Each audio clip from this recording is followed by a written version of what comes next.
ஒருத்தவங்க கிட்ட இமோஷ்னலாக பழகிட்டு இல்லைன்னு சொல்கிறது இது எல்லாமே மைக்ரோ சீட்டிங்கில் தான் வரும்.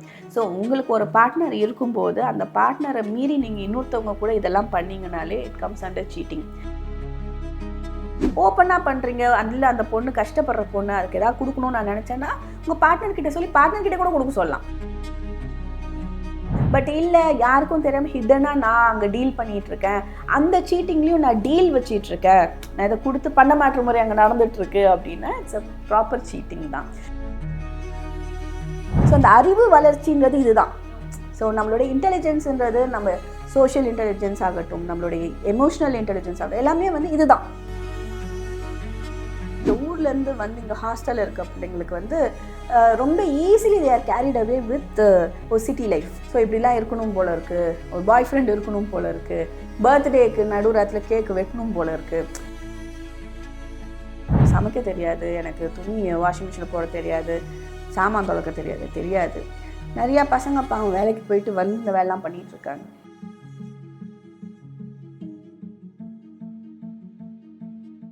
வணக்கம் ஐபிசி மங்க வியூவர்ஸ், நான் உங்கள் விஜய் கண்மணி. இன்னைக்கு நம்ம கூட கான்வர்சேஷனில் சைக்காலஜிஸ்ட் டாக்டர் அபிலாஷா இருக்காங்க.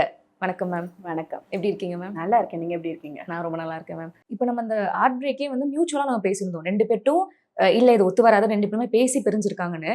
சில பேர் பார்த்தா கோஸ்டிங்கில் விட்டுருவாங்க மேம். ரெண்டு பேரும் நல்லா பேசிட்டு இருப்பாங்க, திடீர்னு பார்த்தா அப்போ ஏன் என்னாச்சு ஏதாச்சுன்னு சொல்லிட்டு இந்த க்ளோஷர் அது ரொம்ப இம்பார்ட்டண்ட்டான இருக்கும்.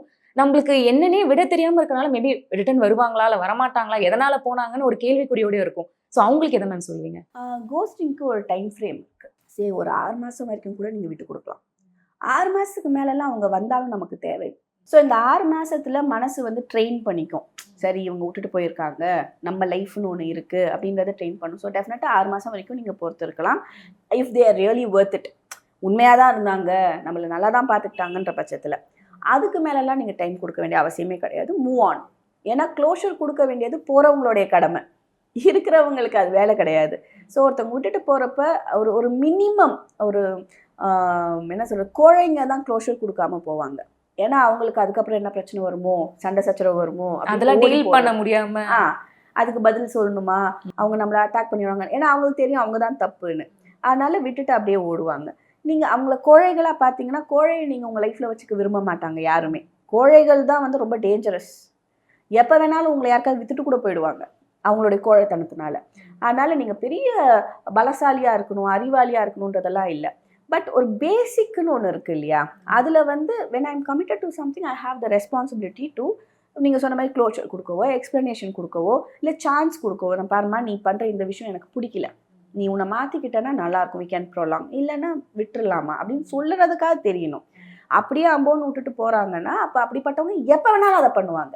இப்போ அவங்க போய் வேற ஒரு பார்ட்னர் கூட இருக்காங்களேன்னு நீங்கள் இங்கே வந்து பெருமிச்சு விடாதீங்க, நம்மளை விட்டுட்டு அவங்க போய் அங்கே சந்தோஷமாக இருக்கு, அவங்களுக்கும் அதே நிலைமை தான். ஏன்னா அவங்களால ஒரு இடத்துல இருக்க முடியாது, அது வேற மாதிரி ப்ராப்ளம். இந்த கோஸ்டிங் பண்ணுறவங்களுக்கு ஒரு சைக்கலாஜிக்கல் ப்ராப்ளம் உண்டு.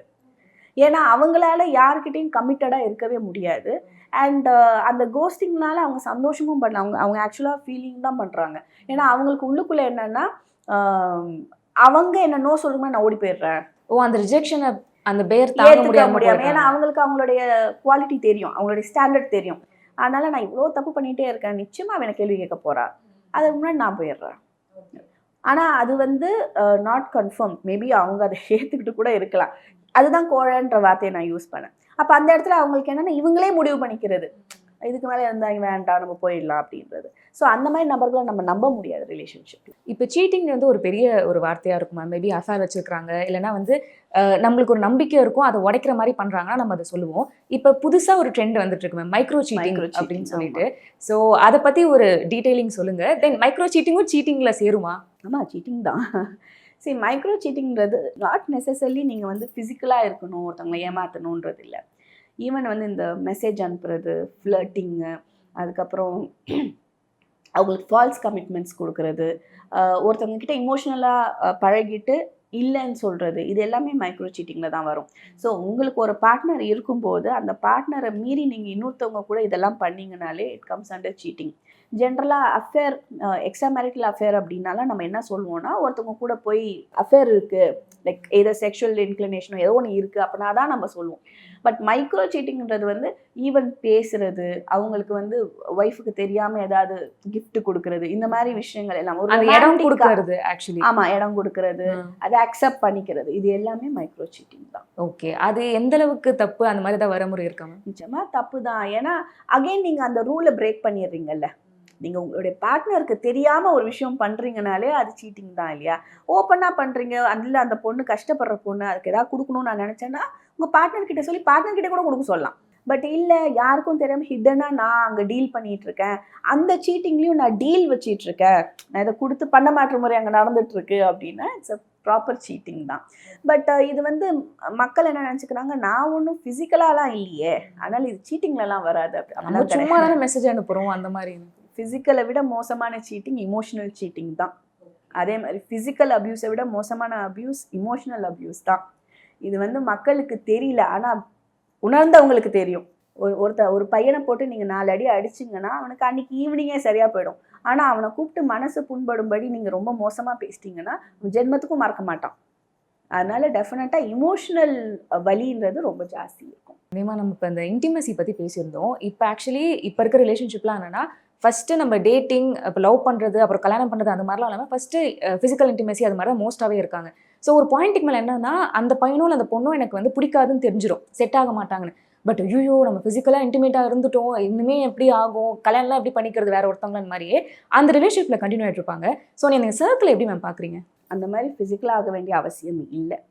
ஏன்னா அவங்க 2 பேருக்குமே தெரியும் அது ஒரு ஒரு டேஞ்சரான ஒரு ஸ்பாட். அதுக்குள்ளே போயிட்டு வெளியே வரவும் முடியாது, தொடரவும் முடியாது அப்படின்றது. 2வது, ஒருவேளை அப்படி ஃபிசிக்கலாக இருந்தால் அதுக்கப்புறம் you get to know that இல்லை இந்த நபர் வந்து நம்பகத்தன்மை இல்லை, இவங்க ஏற்கனவே வந்து ரிலேஷன்ஷிப்பில் இருக்காங்களே, ஏமாற்றக்கூடியவங்கன்னா உங்களுக்கு அது தெரிஞ்சிச்சுன்னா be aware and move out. இல்லை நான் ஃபிசிக்கலாக இருந்துட்டேன் அதனால இவங்க கூட தான் இருக்கணும் அப்படிலாம் கிடையாது. நம்ம இன்னும் அந்த கற்கால நிலையில் இல்லை.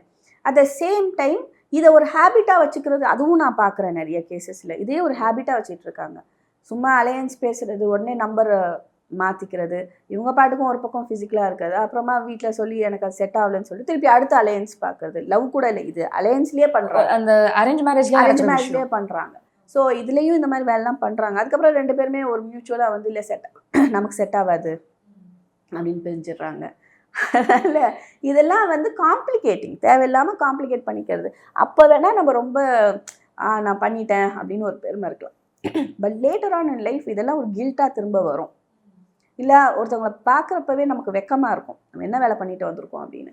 அதனால் முடிஞ்ச வரைக்கும் இந்த மாதிரி காம்ப்ளிகேஷனுக்குள்ளே மாட்டிக்காமல் இருக்கிறதா சேஃப். ஓகே. இப்போ சப்போஸ் அந்த காம்ப்ளிகேஷனில் மாட்டிக்கிட்டாங்க, இல்லைனா அந்த ரிலேஷன்ஷிப் முடிஞ்சிருச்சு, நம்ம அடுத்தது மூவ் ஆன் பண்ணுறாங்கனாலும் இப்போ நீங்கள் சொன்ன மாதிரி அந்த ஒரு கில்ட்டோ இல்லை அந்த ஒரு பெயின் இருந்துகிட்டே தான் இருக்கும், ஐயோ இப்படி பண்ணிட்டோமேன்னு சொல்லிட்டு. அதுலேருந்து எப்படி அவங்க மூவ் ஆன் பண்ணுறது மேம்? ஃபஸ்ட்டு அந்த லெவல் ஆஃப் பெயின் அவங்க எடுத்துக்க தான் வேணும், ஏன்னா அவங்க பண்ணியிருக்காங்க. அதுக்கப்புறமா தான் அவங்களுக்கு ரியலைசேஷன் வரும். So now it's time for me to move on. அப்படி மூவ் ஆன் பண்ணுறப்ப அவங்களுக்கே வந்து ஒரு ஸ்டாண்டர்ட் செட் பண்ணிக்கணும்.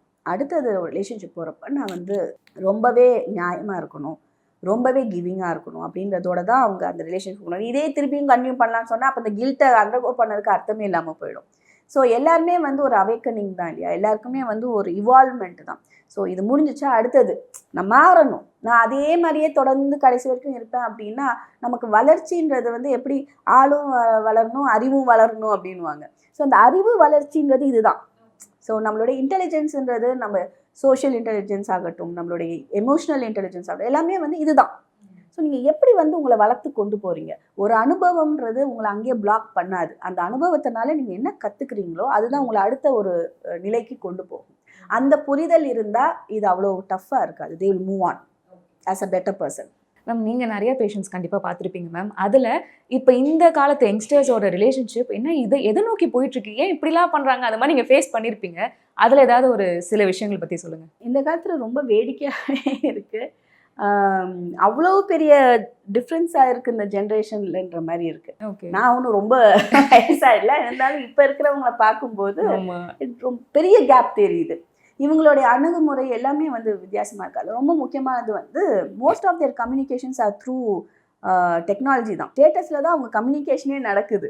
நான் வந்து ஊருக்கு போகிறேன் அப்படின்னு அவங்களுக்கு தெரிவிக்கணும்னா அவங்க வெறுப்பேற்றுறது, இந்த மாதிரி ஒரு கேம் ஆடுறாங்க. அடுத்தது வந்து புல் டவுன் பண்ணுறது, அவமானப்படுத்தணுன்றது அவங்களுடைய ஒர்க் பிளேஸுக்கோ இல்லை அவங்க வீட்டுக்கோ போய் அவமானப்படுத்துறதெல்லாம் வந்து ரொம்ப தைரியமாக சினிமாவில் காட்டுற மாதிரிலாம் பண்ணிடுறாங்க இப்போல்லாம், ரொம்ப ஈஸியாக பண்ணுறாங்க.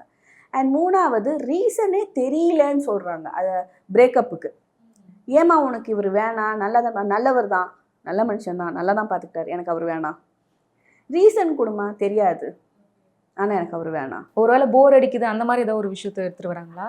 இல்லை தப்பு என்னன்னா 1000 காரணம் இருக்கும், அது தெரியாதுன்றது வந்து அதை ஏற்றுக்கவே முடியாது. ஏதோ ஒன்று சொல்லிட்டு போனால், நீ கெட்டவன் சொன்னால் கூட அவருக்கு ஒரு திருப்தி இருக்கும். நல்லவன் தான் ஆனால் எனக்கு தெரியாது அப்படின்றது வந்து ரொம்ப மோசமான ஒரு எஸ்கேப் அது. அதனால அது பண்ணுறாங்க.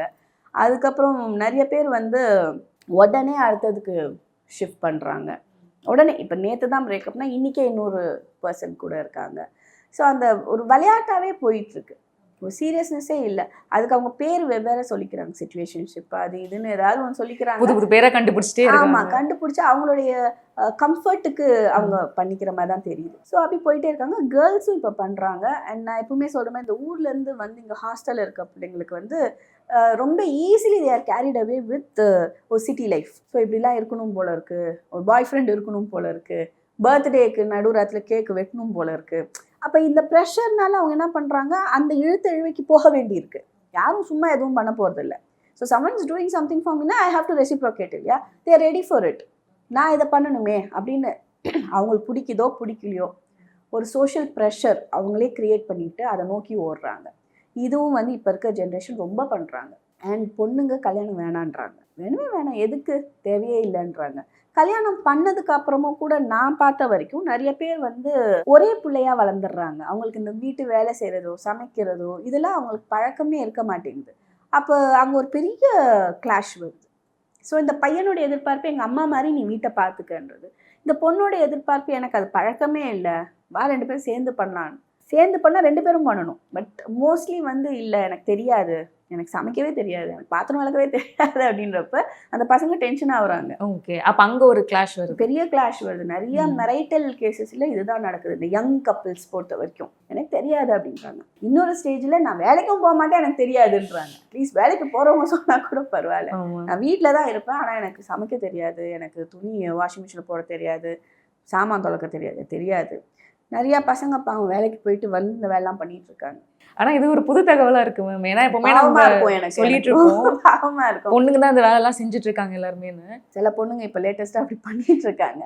நான் சொல்லுவேன், இதெல்லாம் வந்து உங்கள் வீட்டில் நீங்கள் பண்ணியிருப்பீங்க, இப்போ போகிற வீட்டுக்காக இல்லை, உங்கள் வீட்டில் பண்ணியிருப்பீங்க, அப்போ அங்கேயே தப்பு. ஒருவேளை உங்கள் வீட்லேயே நீங்கள் பண்ணாமல் தூங்கிட்டே இருந்தீங்கன்னா அது தப்பு. நம்ம எங்கே இருந்தாலும் நமக்குன்னு ஒரு கான்ட்ரிபியூஷன் இருக்கணும். ஸோ இது ஒரு குடும்பம், இந்த குடும்பத்துக்கு என்னுடைய கான்ட்ரிபியூஷன் என்ன, அது காசாக தான் இருக்கணும்னு அவசியம் இல்லை. அப்படி இல்லாத பட்சத்தில் இட்ஸ் அ ப்ராப்ளம் அப்படின்னு சொல்லுவேன். அண்ட் நிறையா பொண்ணுங்களுக்கும் சரி பசங்களுக்கும் சரி ஜாயின்ட் ஃபேமிலி வேணான்றாங்க. ஜாயின்ட் ஃபேமிலி இன் சென்ஸ் மாமனார் மாமியார் அப்பா அம்மா யாருமே வேண்டாம், 2 பேர் தனியாக தான் இருக்கணும் அப்படின்றாங்க.